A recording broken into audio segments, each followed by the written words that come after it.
I don't know if I'm going to do any more, but here's one that I'm going to do. Heavenly Father, I just ask for this video to get to who it needs to go to. In Jesus' name, amen. And this is going to be a what if video, question that I want to put out to people about the days of Noah. And what I believe in the days of Noah is that we see that in the Bible, we go to Genesis 6:6. Oh, let me grab my Bible real quick.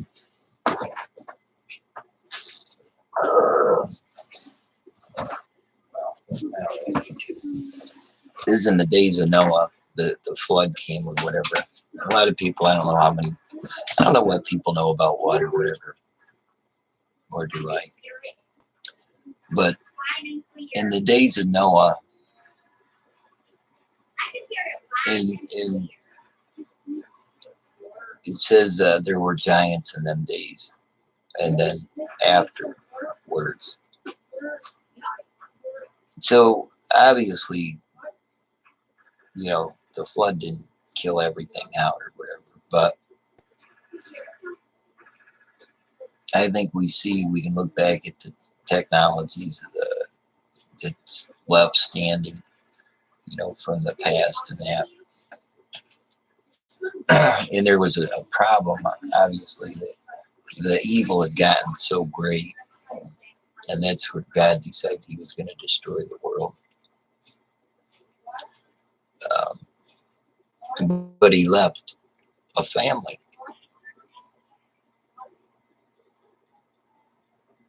And the thing is I think the thing that I want to ask is, we've gotten to such an age with technology and with geoengineering and all the things that are going on in the world right now, or whatever, is what if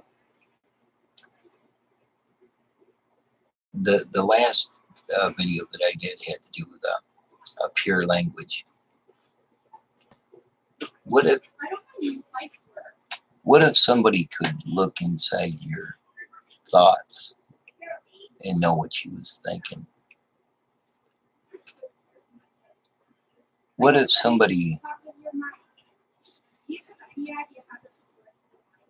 when you looked at somebody, you could see their shame? In the Bible, we see Jesus is standing around, and there was the woman there, and all the priests come to stone her or whatever, and Jesus takes it and draws a circle, and you didn't really, he's kind of writing in the ground or whatever.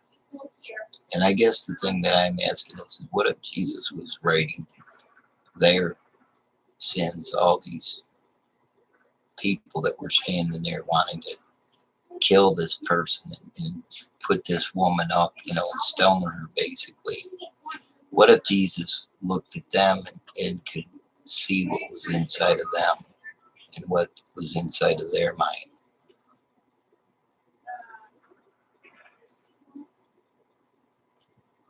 Just a question. We're at a time when technology is really,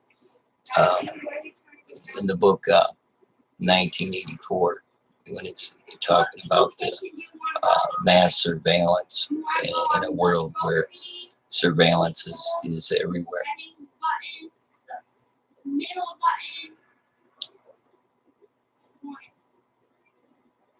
Is anybody safe from it? And if they feel like they are safe from it, are they really? And then that would go for anybody, because when we see what's going on, we all share the same planet. We all share the same water. We all, whether it's filtered or whatever, we eat the same foods. So I guess, the thing of it is it's like, who has a pure heart? And is there anybody that's perfect? You know, the one thing that we see that Satan is a created being. He's not. It's not God. God is everywhere all the time. God is omnipresent. Technology that we have is kind of hit and miss, spotty. But what if it was in all of us, every one of us, and we could look inside each other, thoughts, feelings, minds? How many of us are always happy all 100% of the time? How many of us do things that maybe we don't want people to see? And how many of us think things that maybe we don't want other people to see? But what if we could? Wouldn't that be cool? But if that was the case, then really there's not one single person that I think could say that they thought everything right all the time. Because I'm human, and to me, I think that's what being a Christian about it is about. It's about, and I think that's hard for any of us to control our thoughts 100% of the time unless we just shut them off. Hard thing to do. But what's bad is how do you make somebody else shut off their thoughts? If you have, when I think of, I was writing a song about Under the Stairs. How many people have somebody that look at them and say, what are they thinking about me? What did they think about me? And what have you seen your own reflection back in their eyes?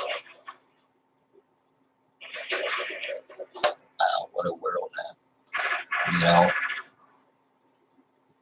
I think technology has a lot of advantages. We see that it can be used for a lot of good and it can be used for a lot of evil. But thoughts can be used for good and for evil. And, sometimes we look at somebody and we see, that, maybe they look nice on the outside or whatever. Maybe they do, maybe they don't. Maybe they look beat down and worn out and tired and that. And maybe their thoughts are bad, but maybe they're not. I just wonder if we ever get to a point to where people's thoughts are going to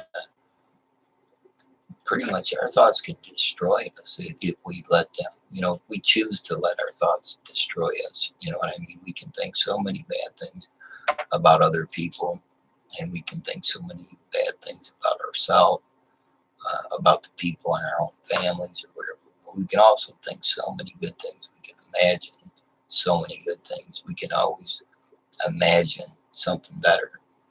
And a lot of people have seen a lot of things in their life. And, these things,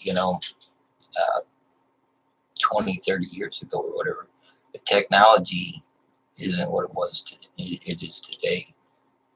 And I think, there's always a balance for things. A lot of what people have seen in their past, or whatever, they try to put behind them, or they try to forget about the things that they've done or whatever. And, when we get saved or whatever, a lot of it's being saved from ourselves, from our past, from things we've seen or whatever. I mean, I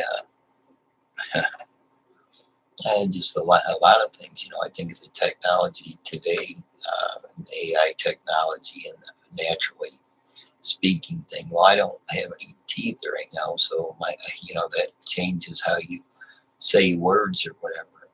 And my Uncle Dave, we went through the process. He got false teeth before he died or whatever. And he died about a month or so after he got them. He didn't wear them most of the time because they was uncomfortable. But he did wear them out in the public and that because he worried about what other people thought of him. what other people, uh, you know, he was self-conscious. You know what I mean? And I think everybody is self-conscious. But when I think of the word self-conscious, I think of that we can only be self-conscious when we are the ones thinking about what we think about ourselves. Because we can't always read other people's minds, or can we? You know, and that's the thing is, where are we at technology wise? And when the Bible's talking about a pure language, what's it really talking about? Because, man, some of the thoughts that I know that I've had myself in life, if I looked at every person and looked inside their mind and knew what they was thinking, I don't know if I'd want to see it, especially when I can think so many things within a minute. If I was to count how many times I can change my thought processes or things that come at me, the phone rings, I'm watching a TV show on one thing, I've got a kid out in the yard doing another thing or whatever, and I've got a book that I was just reading and playing in the background in my mind, you know. Um, so what we focus on becomes a driving force in our life, and I mean, it's kind of like my one cousin was saying, we can become heavenly minded all the time, just think nothing. Just if all we did was just read the Bible all day long, all night long, and we wouldn't have a life. We wouldn't actually be living, it wouldn't be real. You know, we make things real. We think about things or whatever, and then we do things.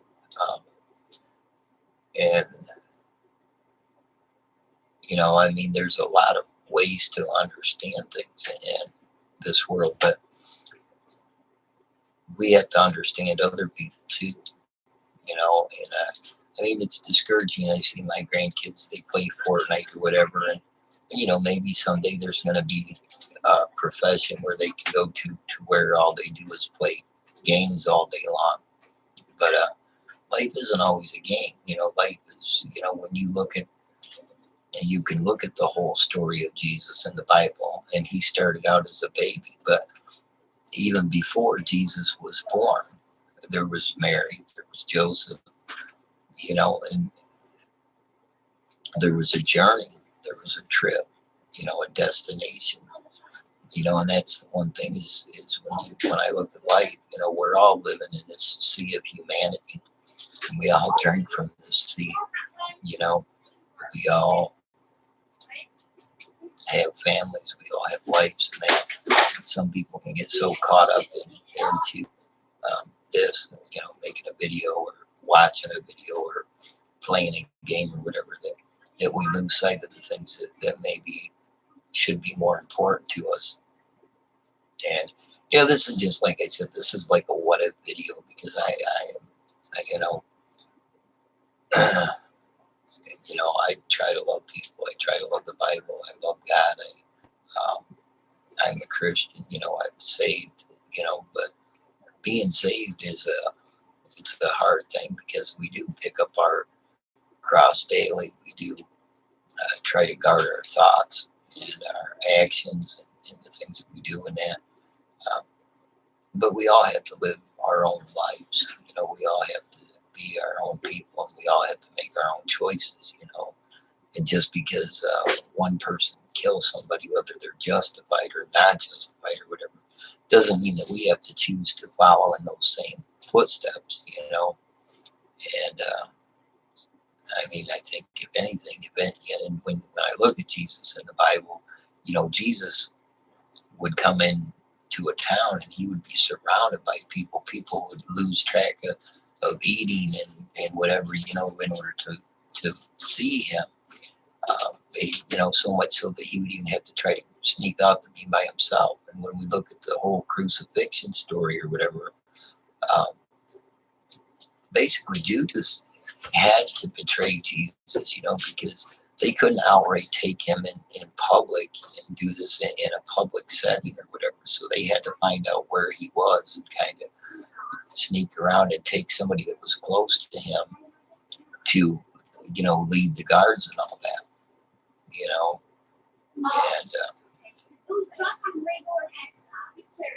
well, I mean, that's the Bible story, I mean, we all can read it for ourselves, and we can all look at it. Everybody has access to a Bible. There's lots of different Bibles, and the true name of God, what I mean, is take it out, behold the hand, behold the knee. There wasn't a J during the time of the Greeks, you know what I mean?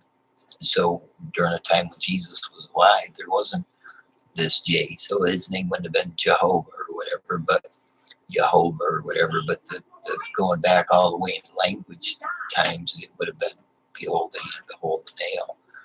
And that's where that comes from. And that's the thing is,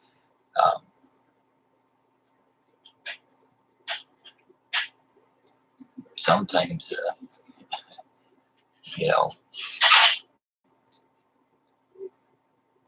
sometimes in life it's what we see, that determine the choices that we make in this world. Half the people there, there was people there that was crying and weeping for Jesus, and there were also people there that were, basically dividing up his clothes among themselves and that, and gambling, casting lots. There's so much in the Bible, it's an awesome book. So, like I said, this was my what if video. Just things to think about, because these are some of the things that I think about. But other than that, that's all I got for right now. And just I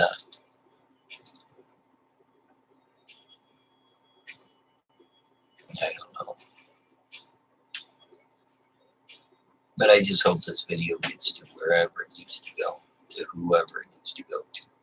And I hope it makes some people stop to think, maybe when next time when we think something about somebody else or whatever, we even think about ourselves sometime. Maybe it'll just cause us to, and I'll just say us, me, because I don't want to tell anybody else what to do.